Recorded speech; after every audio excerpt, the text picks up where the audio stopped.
राजस्थान में अब महज 24 घंटे का चुनाव प्रचार प्रसार बाकी है और अब इस 24 घंटे में आखिरी का 24 घंटा कल शाम को इस वक्त में 5 बजे चुनाव प्रचार प्रसार थम जाएगा और राजस्थान में 25 तारीख को वोटिंग होगी। लेकिन सवाल सबसे बड़ा यह है कि राजस्थान में बीजेपी क्या वाकई पिछड़ती हुई दिखाई दे रही है? क्या चुनाव से पहले का रुझान अगर देखें तो लगता है कि बीजेपी के लिए मैदान खाली हो गया है और वाकई अशोक गहलोत की योजनाओं का जादू वो लोगों पर चल रहा है। ये सवाल क्यों? ये सवाल आप इन तस्वीरों को देखिए। ये तस्वीरें इस सवाल को जन्म देती हैं। जेपी नड्डा, भारतीय जनता पार्टी के राष्ट्रीय अध्यक्ष जेपी नड्डा की रैली दौसा के अंदर, और मैं आपको सुनाऊंगा इस रैली की कुछ झलकियां। आप सुनिए। जिस वक्त में भारतीय जनता पार्टी के राष्ट्रीय अध्यक्ष, सबसे बड़े नेता, वो रैली को संबोधित करने के लिए भारत माता की जय के नारे लगवा रहे थे, उस वक्त में मैदान में सन्नाटा पसरा हुआ था। और ये बीजेपी के लिए खासी चिंता की बात है, क्योंकि जब आखिरी दौर होता है, आखिरी समय होता है, कम से कम उस वक्त में सभी प्रत्याशी पूरे दमखम के साथ में भीड़ दिखाने का प्रयत्न करते हैं ताकि माहौल बने, चुनाव के लिए माहौल बने। लेकिन क्या बीजेपी के लिए ऐसा होता हुआ नजर नहीं आ रहा है? सवाल ये। पहले जरा ये वीडियो देखिए और उसके बाद में फिर इस पर आगे बात करते हैं।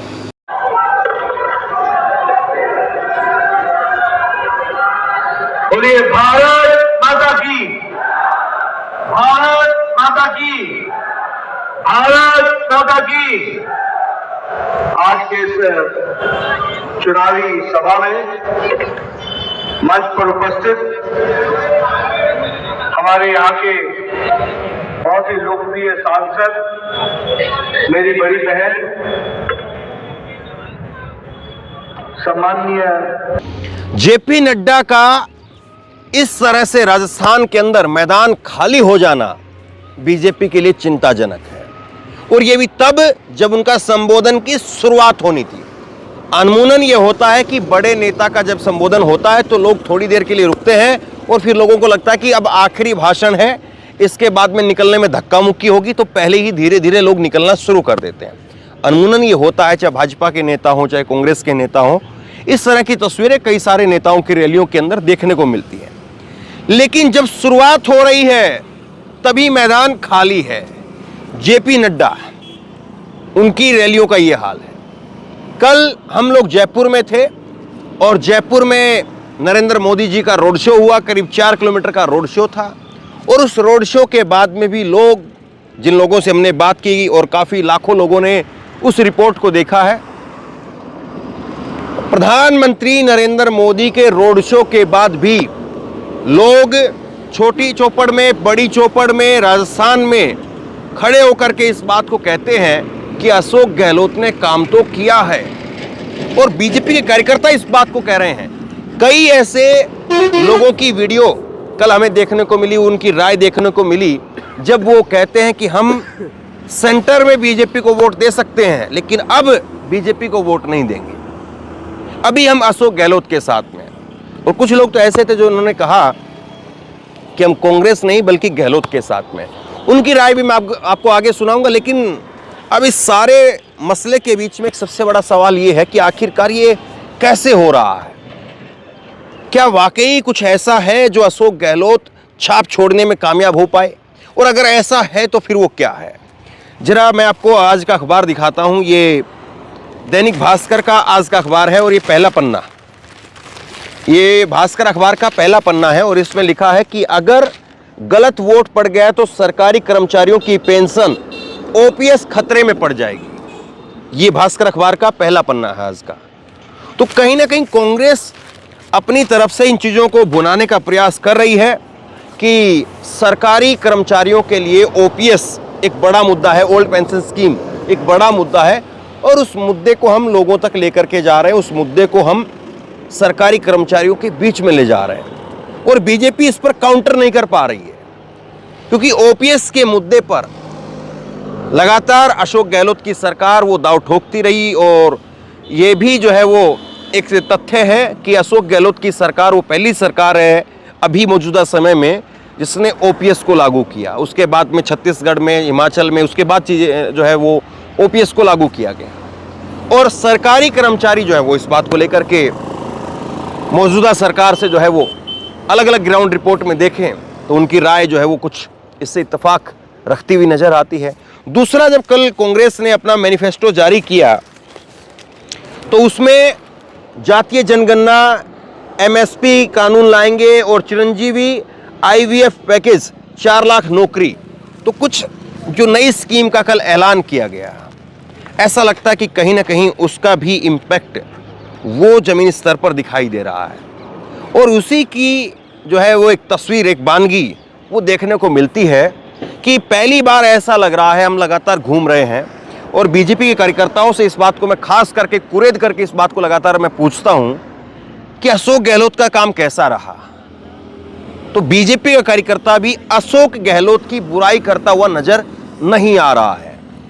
राजस्थान में लगातार हम लोग घूम रहे हैं और कई जिलों में जो है हमारी यात्रा निकल चुकी है और अब जब तक वोटिंग रहेगी तब तक हम लोग इधर ही लगातार घूमते रहेंगे, किसी न किसी जिले से होते हुए आगे बढ़ते रहेंगे। अशोक गहलोत को लेकर के बीजेपी का तबका भी नाराजगी व्यक्त नहीं कर पा रहा है। बीजेपी के लिए सबसे बड़ा प्लस पॉइंट अगर कुछ है तो वो ये है कि यहां पर सरकार पलटने का रिवाज है। वो प्लस पॉइंट बीजेपी के लिए कितना बड़ा होगा, हालांकि हम ये भी देखते हैं कि चुनावों में आजकल खूब रिकॉर्ड बनते हैं। किसको पता था कि देश में 2014 के समय में जब गठबंधन की सरकार चल रही थी तो एक मजबूत जो है वो बहुमत वाली नरेंद्र मोदी की सरकार आ जाएगी, लेकिन देश का एक बड़ा तबका था जिसके मन में भावनाएं आई और उसके बाद में नरेंद्र मोदी की सरकार बनी। अब एक बड़ा तबका राजस्थान में दिखाई दे रहा है जो अशोक गहलोत की स्कीमों की वजह से है और वो लग रहा है कि वो सरकार को हो सकता है कि रिपीट करवा दे। मैं अभी इसमें फाइनल जो है वो कमेंट इसमें नहीं कर सकता क्योंकि अभी भी चुनाव का आखिरी दौर और चुनाव में आखिरी दौर में क्या कुछ खेल होता है वो बाकी है। लेकिन आज अगर देखें जो मोटे तौर पर तस्वीर जो समझ में आ रही है वो यही है कि अशोक गहलोत की गारंटियां वो नरेंद्र मोदी की सरकार के ऊपर, नरेंद्र मोदी के चेहरे के ऊपर भारी पड़ गई। वसुंधरा राजे को पिक्चर में ना लेकर के आना, वसुंधरा राजे को सीएम फेस ना घोषित करना, ये कहीं ना कहीं दिख रहा है कि बीजेपी के लिए एक बड़ा झटका साबित हो सकता है। अब सवाल ये है कि जिस तरह से कांग्रेस पार्टी ओपीएस का मुद्दा हो, जातीय जनगणना का मुद्दा हो, चिरंजीवी योजना का जो लाभ है वो 25 लाख रुपए से कल बढ़ा करके 50 लाख रुपए करने की जो घोषणा की गई, क्या गांव देहात का वोटर वो इस बार इन मुद्दों को लेकर के वोट करेगा? क्योंकि एक बड़ा वोटर है जिसको बीजेपी अपनी तरफ करने में कामयाब हो पाई है। हिंदुत्व के नाम पर एक बड़ा वोट बैंक बीजेपी तैयार करने की कोशिश कर रही है। वो बात अलग है, उस पर एक अलग बहस हो सकती है कि चुनाव में धर्म का इस्तेमाल क्यों, चुनाव में धर्म के नाम पर राजनीति क्यों, चुनाव में धर्म के नाम पर वोट क्यों मांगे जाए, वो एक बिल्कुल अलग डिबेट है। लेकिन जो सच्चाई है वो मैं आपके सामने रख रहा हूं। एक बड़ा ऐसा वोट बैंक है जो हिंदुत्व के नाम पर बीजेपी उसको ये फीड कराने में, उसके दिमाग में ये भरने में कामयाब रही है कि हिंदुत्व के नाम पर आप हमें वोट दीजिए। और वो कन्हैया लाल का जिस तरह से नरेंद्र मोदी के द्वारा हर रैली के अंदर जिक्र किया जाना, कितना जो है वो कांग्रेस को इससे नुकसान पहुंचेगा, गांव देहात का वोटर कितना जो है इस बातों से अपने आप को जोड़ करके देखेगा, ये भी अपने आप में एक दिलचस्प सवाल है। ये जरूर होता है कि बहुत बड़े तबके को इन सारी चीजों से मतलब नहीं होता है। जनता का एक बहुत बड़ा तबका ऐसा भी होता है जो सुबह अपने घर से निकलता है, अपने काम पर जाता है और वापस जो है वो अपने घर आ जाता है। उसको राजनीति से, धर्म से और अखबारों की सुर्खियों से, टीवी से, खबरों से कोई बहुत ज़्यादा मतलब नहीं होता है। वो ये देखता है कि हाँ काम हुआ है, उसका मन अगर बन रहा है कि हाँ चलिए एक मौका एक और दे दिया जाए तो मौका दे भी देता है। तो क्या अशोक गहलोत उस वोटर को, उस वोट बैंक को साधने में कामयाब हो पाएंगे। और बीजेपी कितना जो है वो हिंदुत्व के नाम पर, क्योंकि बीजेपी के पास में देखें तो सरकार बदलने का रिवाज का जो फैक्टर है वो बीजेपी के पास में है। सरकार, बीजेपी लगातार कोशिश कर रही है उसमें हवा भरने की कि यहाँ पर सरकार हर बार बदली जाती है तो बदलिए सरकार, रिवाज है तो रिवाज बदलिए। और सवाल यही है कि रिवाज बदलेगा या राज जो है वो कायम रहेगा। तो ये सारी चीज़ें हैं।